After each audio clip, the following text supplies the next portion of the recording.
Right. இப்போ இந்த கேள்வியை பார்த்தோம்னா, இப்போ ஒரு வெப்ப இயக்க வரைபடம் தரப்பட்டிருக்குது, சரியானே? இப்போ இது வந்து பாத்தீங்கன்னு சொன்னா ஒரு சக்கர செயல்முறை. ஏண்டா ஆரம்பிச்ச இடத்துலயே வந்து எல்லாம் சேர்ந்துச்சுன்னு ஒரு சுழற்சியாக இருக்கு இல்லையா? ஆரம்பிச்ச இடத்துலயே வந்து என்ன செய்யணும் சொன்னா முடிகிறதால இது வந்து ஒரு சக்கர செயல்முறையாக இருக்கும். சரி, ஓகே. இப்ப கேட்ட கேள்வி பார்த்தோம்னு சொன்னா சீல வாயுண்ட வெப்பநிலை என்ன அப்படின்னு சொல்லி கேட்டிருக்கு இந்த புள்ளியில. ரைட். இப்ப இந்த இடத்த பார்த்தோம்னு சொன்னால் 4 அப்படின்னு சொல்லி, இந்த இடம் வந்து 6 அப்படின்னு சொல்லி தரப்பட்டிருக்கு. ரைட். இப்ப இதை எப்படி பார்க்கலாம் அப்படின்னு சொல்லி யோசிச்சோம்னு சொன்னால், இப்ப இது ஒரு லட்சிய வாயு அப்படின்னு சொல்றதால லட்சிய வாயு தான் குறிப்பிட்டிருக்காரு. ஸோ நம்ம சமன்பாடு பிவி சமன் என்ஆர்டியை வந்து பிரயோகிச்சு கொள்ளிடும். ஸோ இதை பார்த்தோம்னு சொன்னா இப்போ ஒரு குறித்த லட்சிய வாயு அப்படின்னு சொல்லித்தான் அவர் மென்ஷன் பண்ணியிருக்கார். குறித்த ஒரு லட்சிய வாயுன்னு சொல்லிக்கிறதால இங்க வந்து இந்த எண் வந்து மாறாது. அதே நேரம் இந்த ஆறுன்னு சொல்றது அகில வாயு மாறிலி. ஸோ அதுவும் மாறாது. ஸோ அப்படி என்ன சொன்னா ஒரு சமன்பாடு எடுத்துக்கொள்ளும். இந்த பிவியின் கீழ் இந்த டீயை கீழே கொண்டு வந்தோம்னா டி சமன் ஒரு மாறிலி கே அப்படின்னு சொல்லி இருக்கலாம். ஸோ பிவியின் கீழ் டீன்னு சொல்லக்கூடிய இந்த வாய்ப்பாடு மாறாது. இந்த பெருமானம் குறித்த பெருமானம் மாறாது. ஸோ இதுல இருந்து நம்ம என்ன எடுக்கலாம்னு சொன்னால் இங்க அமுக்கவும் தெரியும், கனவளவும் தெரியும். ஸோ வெப்பநிலையும் தரப்பட்டிருக்கு. ஸோ லேசா இல்லையா? ஸோ இதுல இருந்து பார்த்தோம்னு சொன்னா இப்ப அவர் தரப்பட்டிருக்கிறது ஏங்கிற புள்ளிக்கு தான், வெப்பநிலை ஏக்கித்தான் தந்திருக்கார். ஸோ இங்க காண சொன்னது டீக்கு. ஸோ நமக்கு இந்த இடத்துல அமுக்கமும் கனவளவும் தெரியும், அதே நேரம் இந்த புள்ளிக்குரிய வெப்பநிலையும் தெரியும் சொன்னா லேசா கண்டலாம். ஸோ நான் எடுக்கிறேன் இந்த ஏயும் சியும் தான், இந்த சிக்கு தான் கிடைக்கிறாங்கிறதால இந்த ஏயும் சியும் எடுக்கிறேன். ஸோ நான் போட்டேன்னு சொன்னா ஏயில வந்து அமுக்கம் வந்து 6 தர 15 பஸ்கால். அதே நேரம் கனவளவு வந்து வந்திருக்கு.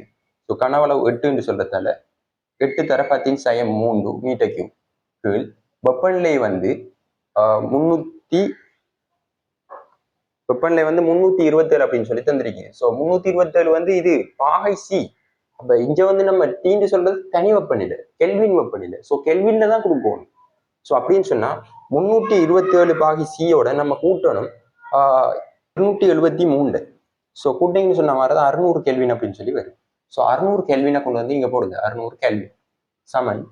இப்ப இங்கால இப்ப அடுத்தது இந்த புள்ளிக்கு சிக்கு பார்த்தோம்னு சொன்னால் இங்க இடத்துல வந்து அமுக்கம் வந்து 4 தர 15 பஸ்கால். ஸோ 4 தர 15 பஸ்கால் இன்டூ கனவளவு வந்து இந்த இடத்துல 9 அப்படின்னு சொல்லி தரப்பட்டிருக்கு. ஸோ 9 தர 10 சயம் 3 கீழே. வெப்பநிலை தான் நமக்கு தெரியாது. ஸோ அந்த இடத்துல நான் டி அப்படின்னு சொல்லி போட்டுக்கொள்றேன். சரியா? T1 எடுக்கிறேன். ஸோ T1 இப்போ T1 தான் என்னன்னு சொல்லி கேட்டிருக்கு. ஸோ இதை கண்டம்னு சொன்னா நம்மளோட வேலை முடியுது, அவ்வளவுதான் இல்லையா? ஸோ T1 சொல்றது இப்போ இது எல்லாத்தையும் சுருக்கினீங்கன்னு சொன்னால், இப்போ இதை சுருக்க போனீங்கன்னு சொன்னால் இந்த 6ஐயும் இந்த 600ஐயும் சுருக்கினா 100. அதே நேரம் இந்த 15 இந்த 15 எல்லாம் கேன்சல் ஆயிரும். ஸோ அப்படி பார்த்தோம்னு சொன்னால் இந்த 4ஐயும் 8ஐயும் சுருக்கலாம் 2. இப்ப இந்த 2ஐயும் இந்த 100ஐயும் சுருக்கணும்னு சொன்னால் 50 முறை வரும். ஸோ இந்த 50 கொண்டு எங்களை 9ஓட பெருக்கணும்னு சொன்னா T1 சமன் 9 தர 50 சமன் 450 கெல்வின் அப்படின்னு சொல்லி வரும். கெல்வின் கவனம், இங்க தந்திருக்கிறது வந்து பாகை சீல அப்படின்னு சொல்றதால ஸோ T1ங்கிறது நீங்க 480 இருந்து 273 கழிச்சிங்கன்னு சொன்னால் 450 இருந்து 273 கழிச்சிங்கன்னு சொன்னால் வாரது வந்து 177 பகைசியாக இருக்கும். ஸோ ஆன்சர் முதலாவது பொருத்தம். இன்னொரு விஷயத்தையும் ஞாபகத்தில் வச்சுக்கணும் என்னன்னு சொன்னா, இப்ப இது வந்து ஒரு சக்கர செயல்முறைன்னு சொல்லியிருந்தேன். ஸோ சக்கர செயல்முறை அதாவது ஆரம்பிச்ச தானத்திலேயே வந்து திரும்பி முடியுது. ஸோ இதை நம்ம மேலதிகமா இந்த கேள்விக்கு வடகண்டத்தோட முடிச்சுக்காம கொஞ்சம் மேலதிகமான விஷயத்தை ஞாபகப்படுத்துவோம். என்னன்னு சொன்னா இப்ப சக்கர செயல்முறைன்னு சொல்றதால இப்ப உங்களுக்கு நீங்க படிச்சிருப்பீங்க ஒரு சமன்பாடு டெல்டா கியூ சமன் delta U plus delta W அப்படின்னு சொல்லி, சரிதானே? இப்ப இது என்னங்கிறதெல்லாம் ஒரு பக்கம் இருக்கட்டும். இப்ப என்னன்னு சொன்னா இப்ப இந்த சக்கர செயல்முறையை பொறுத்தவரையில இந்த எப்பொழுதும் வந்து இங்க நடக்கக்கூடிய இந்த செயல்முறையில் நடக்கக்கூடிய அகச்சக்தி மாற்றம் அதாவது டெல்டா யூ அப்படின்னு சொல்றது வந்து எப்பொழுதும் பூஜ்ஜியமாக இருக்குன்னு சொல்லி படிச்சிருப்பீங்க. அதே மாதிரி இந்த டெல்டா டபிள்யூ என்று சொல்றது, இந்த டெல்டா டபிள்யூ அப்படின்னு சொல்றது என்னன்னு சொன்னால் அதாவது செய்யப்பட்ட தேறிய வேலை இல்லையா? இந்த தேறிய வேலை வந்து இந்த கிராஃப் அதாவது இந்த வந்து இந்த பிவி டயக்ராம் வந்து இந்த சுழி வந்து அதாவது இந்த செயல்முறை வந்து வலஞ்சுழியாக இருக்கும் என்று சொன்னாங்க. அதாவது இந்த இப்ப இதை பாத்தீங்கன்னு சொன்னா இது வலஞ்சுழி. நீ பாத்தீங்க இது வந்து வலஞ்சுழியாக இருக்குது. இந்த சோட்டில ஓடுது, அதாவது வளைஞ்சு மணிக்கூட்டு திசையில ஓடி போகுது.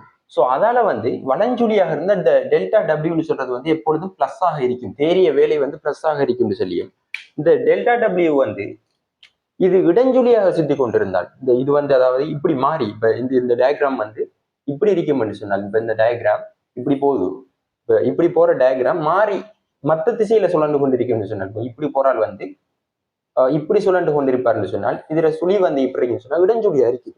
ஸோ அதால வந்து இதுல டெல்டா டபிள்யூ வந்து எப்படி இருக்கும் அப்படின்னு சொல்லி பார்த்தோம்னு சொன்னால் மைனஸ் ஆக இருக்கும், தேறிய வேலை மைனஸ் ஆக இருக்கும். இந்த விஷயத்தையும் வந்து என்ன செய்யுங்கன்னு சொன்னா ஞாபகப்படுத்தி கொள்ளணும் இந்த கேள்வியில. ஸோ இதையும் ஞாபகப்படுத்தி விட்டுறேன். சரியா? Right, okay.